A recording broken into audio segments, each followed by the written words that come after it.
Assalamualaikum warahmatullahi wabarakatuh. Bismillah.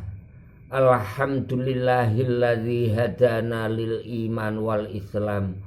Wassalatu wassalamu ala sayyidina Muhammadin khairil anam wa ala alihi wa ashabihi wa may yarju dukhulal jannah darussalam. Amma ba'd. Ketika anak kita terlanjur nakal, langkah apa yang harus dilakukan? Bagaimana cara menyembuhkan? Mari kita berpikir. Kita ingat-ingat, nakal tentunya sebelum nakal tidak nakal. Kita cari apa penyebabnya. Kalau tidak ketemu, istikharah. Itu untuk menentukan langkah apa yang harus kita lakukan. Karena kenakalan anak bisa diakibatkan beberapa hal. Mohon maaf, kita selaku orang tua harus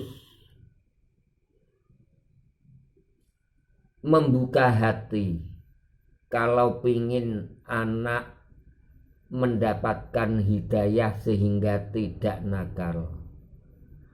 Membuka hati mengakui apa yang pernah terjadi dialami.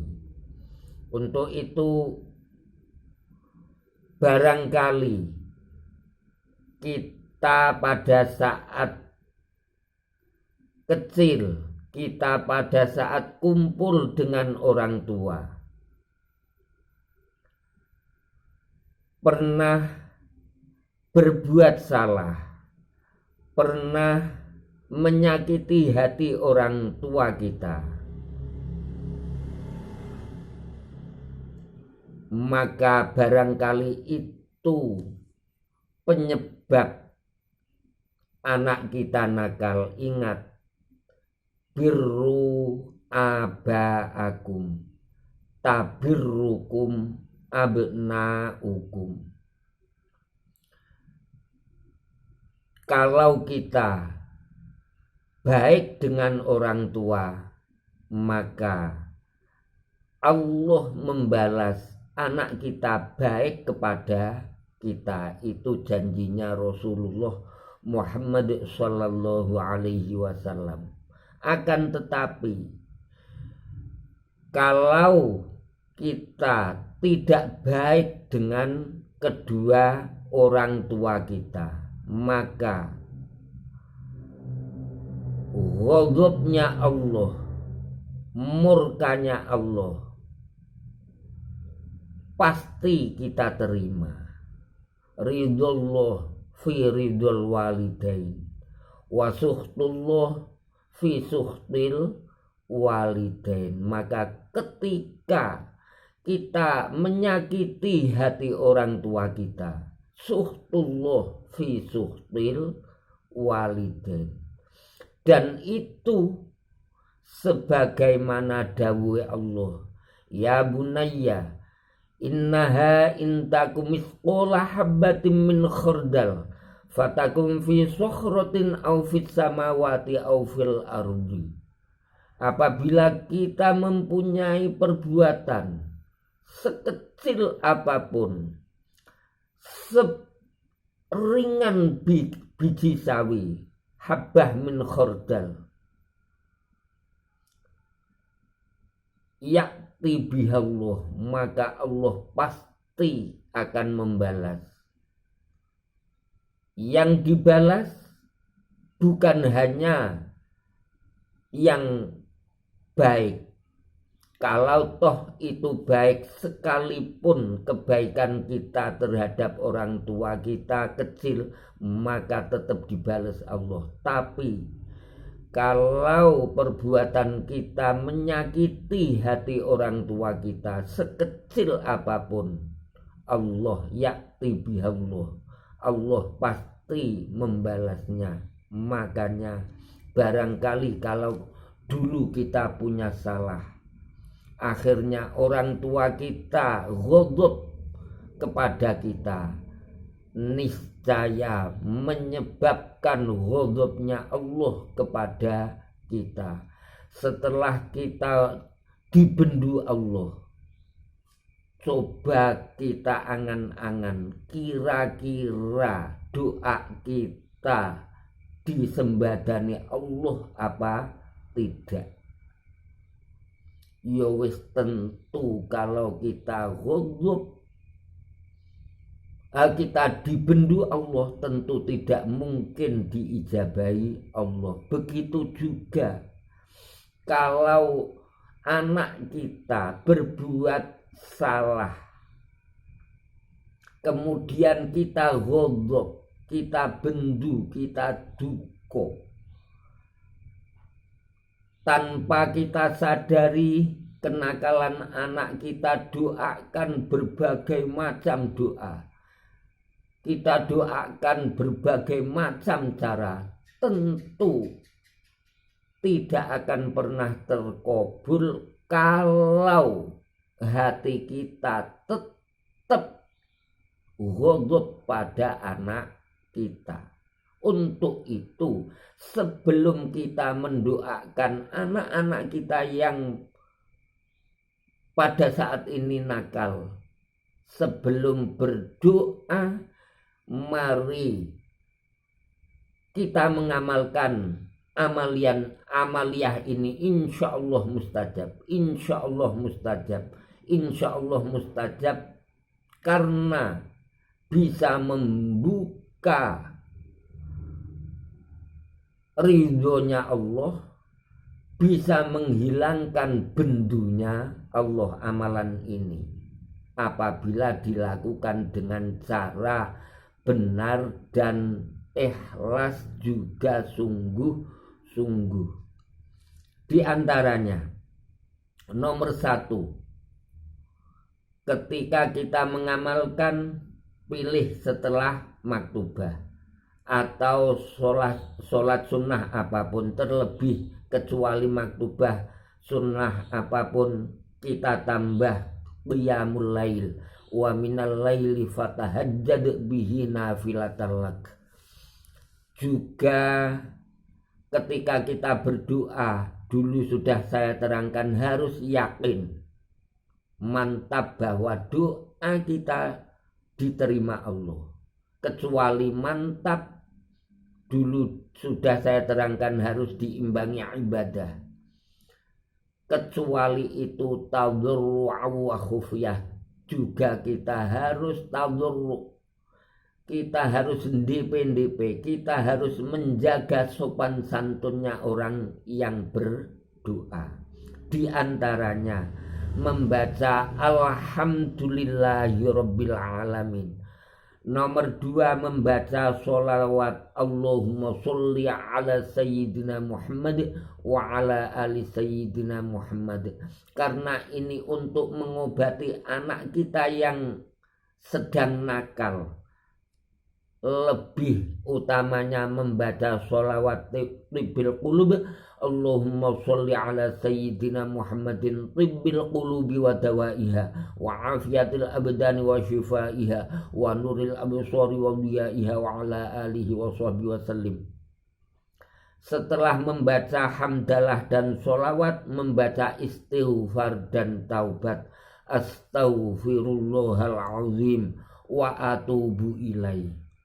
Setelah itu memberi maaf pada anaknya yang nakal, karena ini ada unsur hakul adami.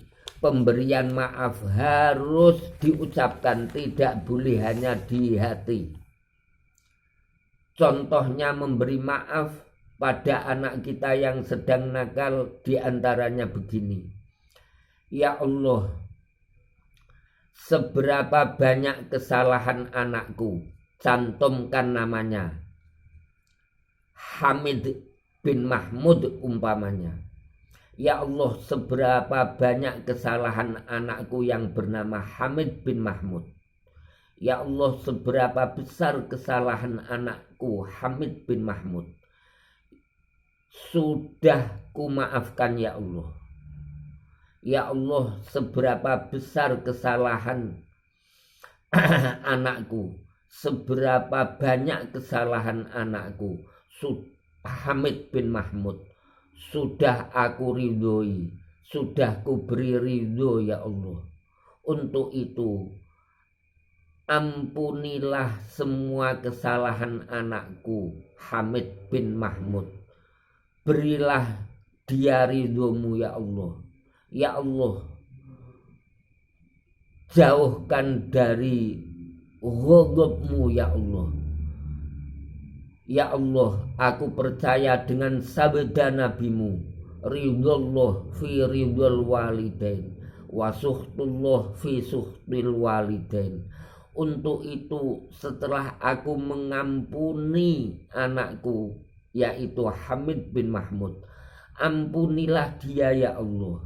Ya Allah, setelah aku meridhoi anakku Hamid bin Mahmud, berilah dia ridhomu ya Allah. Ya Allah, setelah aku menghilangkan murkaku padanya yaitu Hamid bin Mahmud, jangan kau murkai dia ya Allah. Bukalah pintu hatinya ya Allah. Berilah dia hidayahmu ya Allah. Berilah dia ilmu dan nurmu ya Allah. Bimbinglah dia ya Allah menuju jalanmu, menuju ridhomu, akhirnya menjadi anak yang soleh. Allahumma barik lana fi dzurriyyatina wa la tadurruhum wa wafiqhum li ta'atika warzuqna birrahum amin. Akan tetapi kalau bapaknya, ibunya Hamid mempunyai salah pada bapak ibunya, seyogyanya sebelum mengamalkan ini, bapak ibunya Hamid juga harus minta maaf kepada kepada bapak ibunya. Karena cara inilah yang membuka pintu rahmah, pintu ridhonya Allah Subhanahu wa ta'ala kepada Hamid bin Mahmud. Setelah pintu rahmah, pintu ridhonya Allah bentunya terbuka, bentunya Allah sudah hilang, didoakan bapak ibunya Hamid bin Mahmud pasti ijabah. Yakinlah dengan sabda Rasulullah, du'aul walid li waladihi ka du'ail anbiya li ummatihi. Itu dengan catatan apabila tidak terhalang dengan ghadabnya orang tua, akhirnya menimbulkan murkanya Allah Subhanahu wa ta'ala. Kalau ini tidak kamu lakukan, berdoa dengan cara apapun, kalau ghadabnya Allah masih melekat pada Hamid bin Mahmud, tidak akan pernah berhasil. Akan tetapi sebelum berdoa, coba amalkan ini. Tapi jangan salah faham. Kamu mengamalkan ini pasti akan diuji Allah Subhanahu wa ta'ala. Kalau kamu memaafkan, kamu meridhoi Hamid bin Mahmud hanya di lisan atau sampai di hati. Kalau langsung sampai di hati, insya Allah langsung diijabahi. Akan tetapi kalau tidak langsung sampai hati, tentu Allah menguji kamu dulu. Menguji dengan cara kenakalan Hamid akan meningkat. Ini tujuannya untuk menguji kamu, memberi maaf Hamid bin Mahmud benar sampai hati apa tidak. Kalau sampai hati, pasti kenakalan Hamid tetap kamu maafkan, tetap kamu ridhoi. Setelah kamu meridhoi, kamu memaafkan atas kenakalan Hamid bin Mahmud, Allah Subhanahu wa ta'ala sudah punya bukti kalau kamu memaafkan dengan sungguh-sungguh. Dengan demikian, setelah kamu sudah terbukti memaafkan, kamu meridhoi Hamid bin Mahmud, pintu ridhonya Allah pasti dibuka, pintu hidayahnya Allah pasti dibuka, kamu doakan pasti diterima. Ini contohnya seperti anakmu ketika sakit demam berdarah, ketika panasnya naik, ini justru tanda akan sembuh, dengan catatan harus tetap dirawat dengan benar dan berkesinambungan dan terus menerus. Kalau panasnya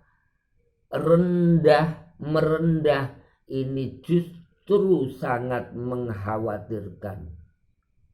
Makanya ketika kamu berdoa menggunakan teori ini, setelah berdoa kok kenakalannya meningkat, itu justru doamu disembadani. Akan tetapi Allah mau minta bukti dari kamu, ridhomu, maghfirahmu bener apa hanya sekedar di lisan. Kemudian kalau di antara kita, di antara bapak ibu kita sudah tidak ada masalah kok tetap nakal, coba kita mawas diri. Barangkali pernah menghina orang lain, pernah menghina anak nakal. Ingat, menghina orang tidak akan pernah dipundhut Allah sebelum dihina. Untuk itu takutlah menghina orang. Jadi orang yang menghina orang tidak mati sebelum dihina. Untuk itu sekali lagi takutlah. Akan tetapi kalau sudah terlanjur, cepat-cepat minta maaf. Sebagaimana kemarin yang sudah saya jelaskan di channel Mudin Zainal Arifin, judulnya Man Sofahani Dakholal Jannah.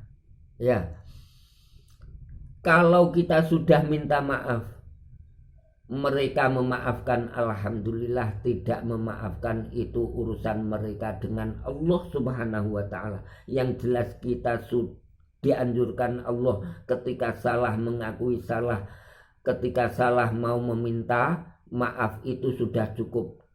Adapun mereka mau memaafkan, tidak mau memaafkan, itu urusannya mereka dengan Allah Subhanahu wa ta'ala. Insya Allah kalau ini kamu lakukan, insya Allah pintu ghadabnya Allah segera dihilangkan Allah, diganti pintu ridhonya Allah, pintu maghfirahnya Allah, pintu hidayahnya Allah akan segera dibuka. Akan tetapi kalau dua kesalahan, antara tentang birrul walidain sudah tidak bermasalah, tentang tetangga sudah tidak bermasalah, anak kita kok tetap nakal, maka bersabarlah. Barangkali itu ujian dari Allah, barangkali itu ladang ibadahmu. Kalau kamu dicoba anakmu nakal, tetap sabar, tetap kasih sayang, insya Allah hebat kamu. Coba kamu ingat Nabiullah Nuh alaihi salam juga pernah dicoba dengan kenakalan anaknya yang bernama Kan'an. Nabiullah Nuh alaihi salam tetap belas kasihan, tetap kasih sayang. Coba kamu pelajari ya bunayya rukam ma'ana wala takum ma'al kafirin. Lafal ya bunayya itu panggilan kasih sayang. Aduh anakku, wahai anakku, putraku, mari ke sini ikut bapak, naik di kapalnya bapak. Jangan mengikuti orang-orang kafir. Untuk itu, sekali lagi, kalau tidak ada dua masalah di atas, kok tetap nakal, itu anggaplah ladang ibadahmu. Tetap sobar, tetap kasih sayang. Ingatlah, anakmu yang nakal itu juga makhluknya Allah yang dititipkan kepada kamu. Barangkali itu yang bisa saya sampaikan.